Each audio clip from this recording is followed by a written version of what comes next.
네, 안녕하십니까. 최우승입니다. 현대사 두 번째 시간 갖겠습니다. 자, 첫 번째 초대 대통령 이승만 대통령께서는요. 대통령이 되시고 나서 이제 6.25 전쟁까지 겪게 되시잖아요. 그리고 수도를 부산으로 이동했었다. 6.25 전쟁 중이니까 서울 수도 못하니까. 그런 과정 속에서 어떠한 사건이 있었냐면요. 헌법을 바꾸는 상황이 발생합니다. 원래 제가 헌법은 뭐라 그랬었죠? 처음 대통령은. 지금이야 우리 직선제가 당연하잖아. 근데 그 전에는 어땠냐는 거죠. 국회 간선제라 그랬죠. 그래서 대통령 이승만이 이걸 바꿔버립니다. 그게 바로 발췌 개헌이라고 합니다. 중요한 그 키워드, 헌법에서 중요한 키워드만 빼서 뺀다는 거죠. 중요한 것만. 그러면서 헌법을 바꾼다. 개헌입니다. 개헌. 내용이 뭐냐면요. 대통령 직선제로 바꿉니다. 대통령 직선제로 바꿨습니다. 근데 그 배경이 있죠. 배경 설명을 좀 해드릴게요. 그 당시 국회 간선제라고 했었잖아요. 근데 이제 국회의원 선거를 한 번 더 했는데 이승만을 지지하지 않는 국회의원들이 많이 당선이 됐습니다. 그래서 국회에서는 다음 대통령에서 이승만 본인이 선출될 수가 없는 거죠. 그래서 헌법을 바꿉니다. 어떻게 바꾸냐면요. 국민들이 뽑는 직선제로 바꿔요. 그래서 국민들에게는 인지도가 높았던 이승만이 그 다음에 당선이 되게 되는 것이죠. 그래서 대통령이 두 번째 대통령에 당선되게 되는 겁니다. 무슨 개헌? 발췌 개헌입니다. 중요 내용은 대통령 직선제라는 겁니다. 그 다음에요. 또 발췌 개헌에 따르면 우리가 헌법의 내용에 보면요. 이렇게 써 있습니다. 대통령은 두 번까지만 할 수 있다는 거예요. 세 번째는 못합니다. 그 이승만 대통령께서는요. 한 번 더 대통령 되기 위해서 한 번 더 헌법을 또 바꾸는 상황이 발생합니다. 그게 우리는 4.4.5입 개헌이라고 합니다. 이 내용을 보면요. 봐봐요. 초대 대통령에 한해서는요. 중임 제한을 철폐합니다. 내용이 이겁니다. 대통령은 원래 두 번까지밖에 못해. 세 번은 못하는 거야. 근데 초대 대통령에 한해서만 그 제한 조항을 없애버리자. 초대 대통령이 누구야? 이승만이잖아요. 그래서 이승만이 대통령을 또 해먹기 위해서 4.4.5입 개헌을 했습니다. 그래서 세 번째도 이승만 대통령이 당선되게 되는 것이죠. 그러다가 결국에 그 다음 대통령 선거에서요. 이제 부정선거를 저지르게 되거든요. 그게 바로 3.15 부정선거입니다. 1960년 3월 15일 날입니다. 그때 이승만 대통령이요. 뭐 자기는 대통령 되는 것도 기정사실화 되어 있는데 이제 부통령이라고 있었어요. 지금은 없는 제도죠. 근데 부통령이었던 이기붕을 당선시키기 위해서 부정선거를 하죠. 여러분이 여기서 가져가셔야 될 건 뭐야? 뭐 이기붕이라는 이름을 기억한다? 뭐 이승만이 네 번째 대통령 선거다? 아니죠. 그냥 이 정권 유지를 위해서 부정선거를 했다. 그 부정선거 이름이 3.15 부정선거라는 거죠. 그러자 결국에 이 부정선거 때문에요. 우리 시민들과 학생들이 들고 일어나요. 그게 바로 우리가 4.19 혁명이라고 하죠. 위대한 혁명이죠. 우리 민주주의를 우리 손으로 일구겠다. 항상 민주주의의 대가는 항상 피죠. 공짜로 주어지는 게 없습니다. 결국에 이승만이 이제 하야하게 되는 사건이 발생하죠. 그래서 그 다음에는요. 정부를 어떻게 꾸리게 되냐면요. 논의를 하다가 야 대통령 제도를 택하다 보니까 권력이 너무 비대하다. 대통령제를 폐지하자. 그 대신에 내각 총리 제도로 가자. 총리가 행정부의 수반이 되는 총리 제도로 가자라고 이제 사람들이 논의하면서 헌법을 바꾸게 되죠. 그러면서 등장했던 정부가 다음 정부인 장면 정부가 등장하게 되는 것이죠.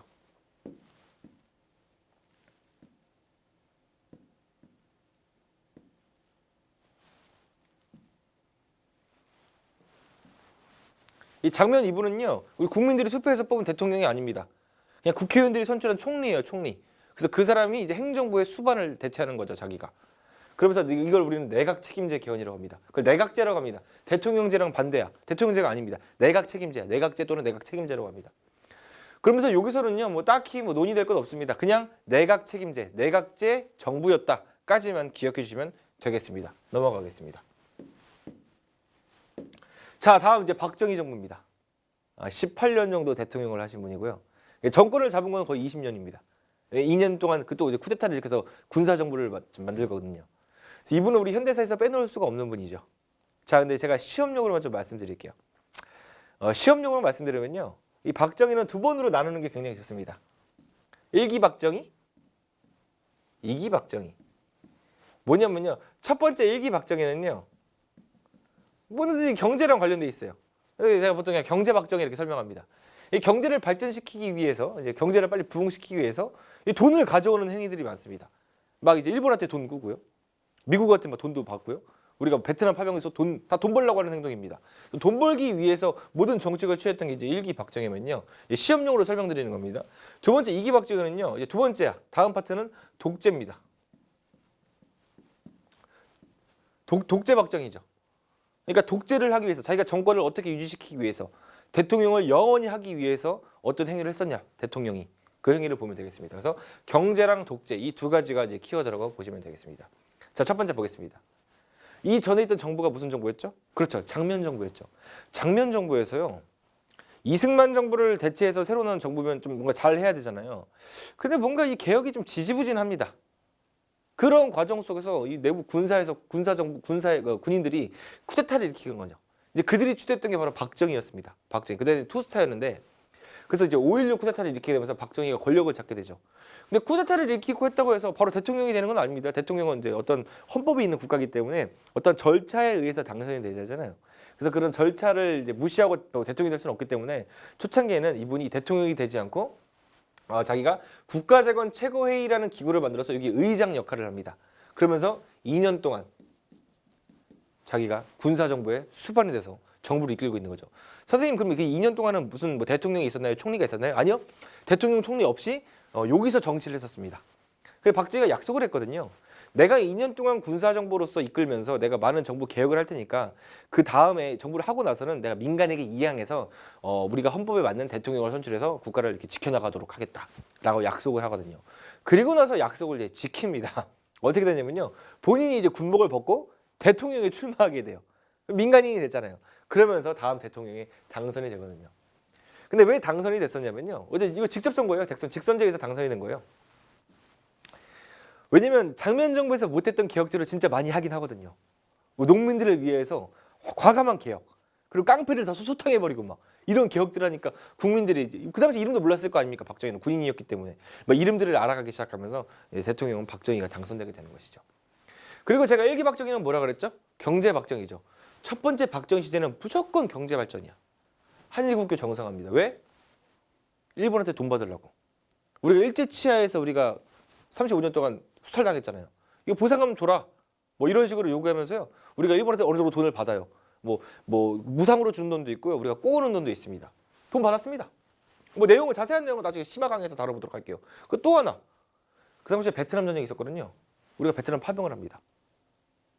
이거 가지고도 뭐 베트남 파병이 무슨 뭐 베트남의 뭐 민주주의를 지키기 위해서 이런 말 이제 나오는데 이런 말 하지 마세요. 이거 거짓말입니다. 그런 거. 다 뭐냐 돈 때문에 간 거예요. 돈 때문에. 그러니까 돈 때문에 했다고 해서 무슨 비하하려고 하는 게 아니라 또 뭐 위대한 행동이죠. 이것도 그러니까 우리가 지금 살고 있는 걸 다 감사하게 생각해야 돼요. 다 이 군인들이 가서 다 돈 한 겁니다. 그러니까 미국이 베트남과 전쟁을 하는데 그 당시 미국을 지지한 나라가 없었어요. 왜? 그 미국이 조작해서 일어난 전쟁이었거든요. 베트남 전쟁이라는 게. 그래서 베트남 전쟁을 지지한 나라가 없으니까 미국이 한국에 요청을 합니다. 그래서 한국은 오케이. 알겠다. 그 대신에 우리가 돈을 주고 우리 군사 장비가 우리가 북한이랑 대치하고 있는데 군사 장비가 좋아야 된다. 너네가 군사 장비를 대줘라. 이러면서 군사 장비도 현대화되는 그 사건이 바로 베트남 파병이었습니다. 그러면서요. 막 진짜 그 돈을 많이 갖고 오기 시작합니다. 막 경제가 급격하게 부흥했다기보다는요. 돈을 많이 갖고 와서 경제가 발전할 수 있는 기반을 이 당시에 닦은 게 사실이 맞아요. 이 당시에. 그리고 대통령 박정희가 한 번 더 다시 당선하게 되는 거죠. 막 경제 발전을 하고 있으니까. 근데 이제 문제가 발생하는 게 우리나라 헌법은 뭐라 그랬습니까? 원래. 지금 다 대통령이 직선제냐 간선제냐 가지고 마치 헌법 바꾸고 있는데 진짜 중요한 내용은 뭐야? 대통령을 몇 번 해먹을 수 있는지에 대해서. 이 박정희 대통령이요. 원래 이 당시 헌법이 대통령을 2번까지밖에 못해요. 이승만 때랑 같죠. 똑같습니다. 근데 대통령 한 번 더 해야 될 거 아닙니까? 그래서 3선기한을 단행합니다. 대통령을 3번까지만 가능하게 하는 거야. 선생님 박정희가 20년 동안 집권했었다면서요? 대통령 3번 해가지고는 그 당시 4년제였으니까 12년밖에 안 되는 거 아닙니까? 그래서 그 다음에 나오는 게 제가 독재 박정희라고 했죠. 그 내용을 볼게요. 삼성기원에서요 대통령이 3번째 대통령 당선되는데요. 박정희 대통령이 욕심이 생긴 겁니다.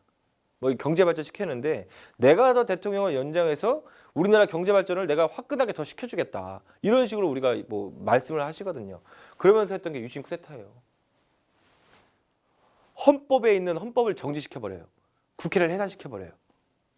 본인이. 그 말이 안 되는 거. 대통령이 국회를 어떻게 해산시켜? 우리는 삼권 분립 시대인데. 그래서 우리는 이걸 또 한 번에 쿠데타라고 하는 겁니다. 이게. 그러니까 무력으로 쿠데타라는 건 아니죠. 이미 정권을 잡고 있는 자였기 때문에. 근데 헌법에 있는 그 절차를 지키지 않은 것이죠. 그리고 헌법을 바꿔버립니다. 그 헌법이 바로 유신헌법이야. 이 내용을 볼게요. 이 내용이 시험에 그렇게 많이 나옵니다. 대통령은 간선제야. 이제 국민들이 뽑을 수가 없어. 누가 어디서 뽑는 거야?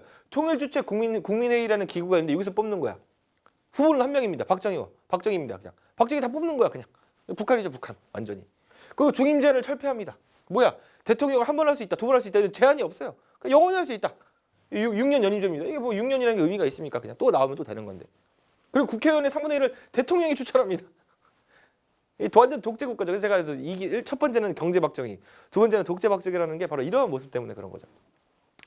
여기서는요, 바로 어떠한 사건이 있었냐면요. 그 다음에 이제 박정희가 시험용으로는 박정희 대통령이 어떻게 물러나게 되는지, 어떻게 이제 그 피살당하게 되는지에 대해서 시험에 나오는데 유신 체제의 붕괴라고 하죠. 이 제목은.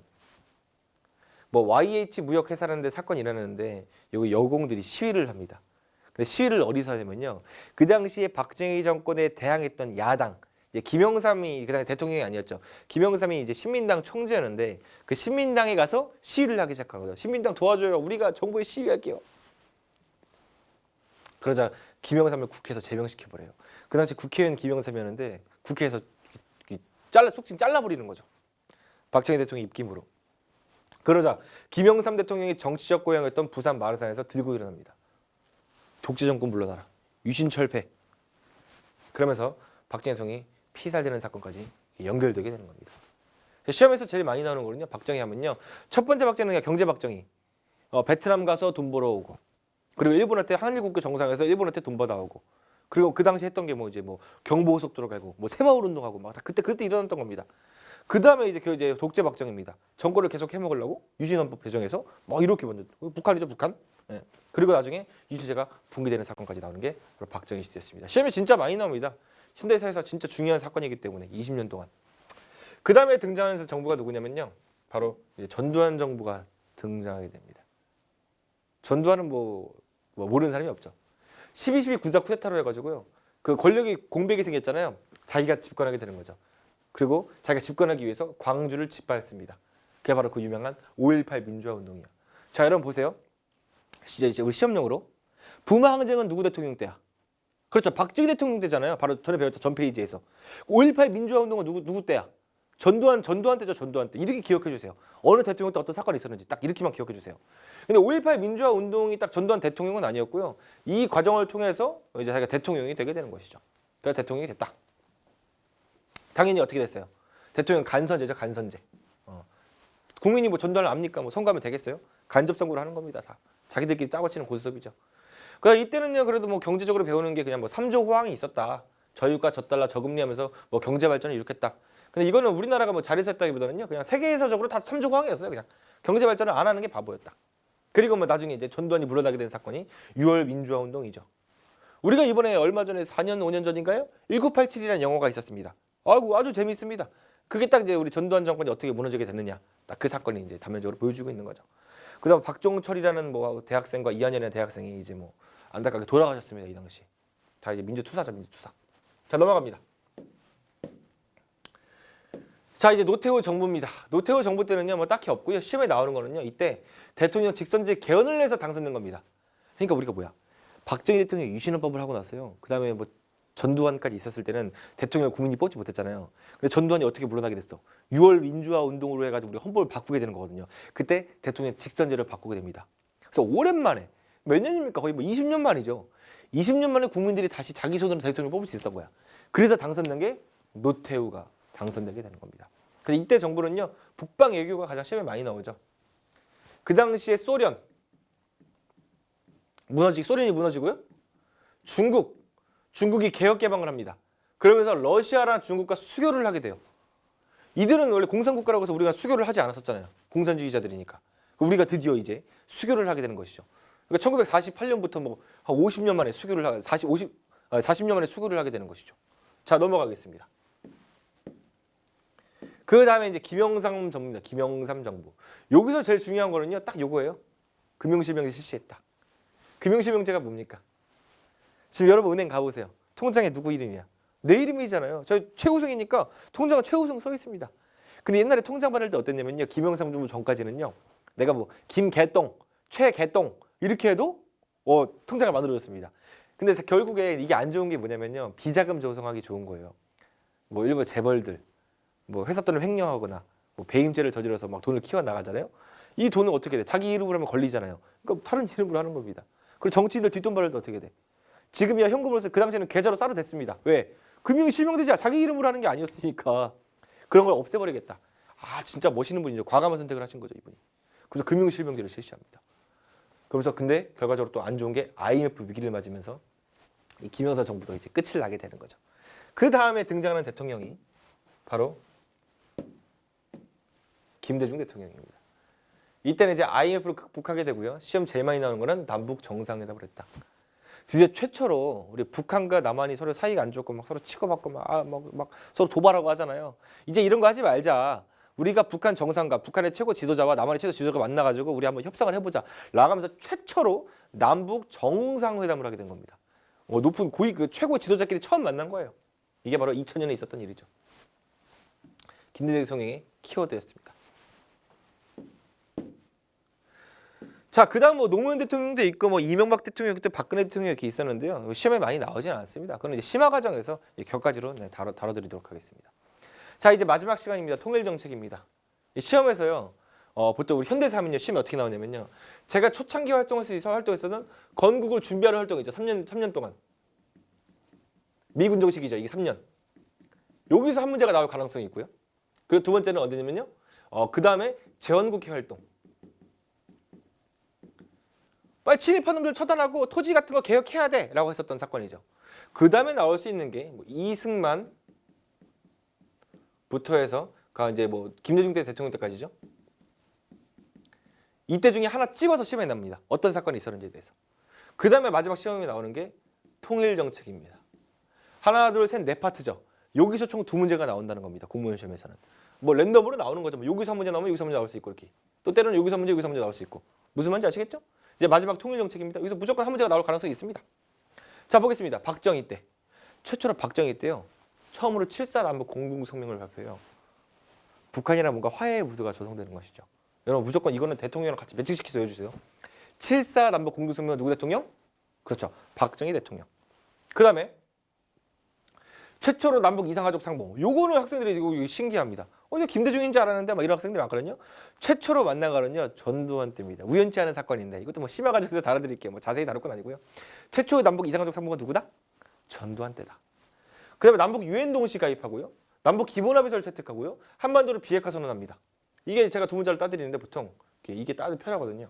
6.2 핵. 유엔 동시 가입 남북 기본합의서 한반도 비핵화 선언. 6.2 핵은 누구다? 노태우다. 그리고 바로 배웠던 6.15 남북 공동선언. 최초로 남북 정상회담에서 발표한 것이죠. 이거는 김대중이다.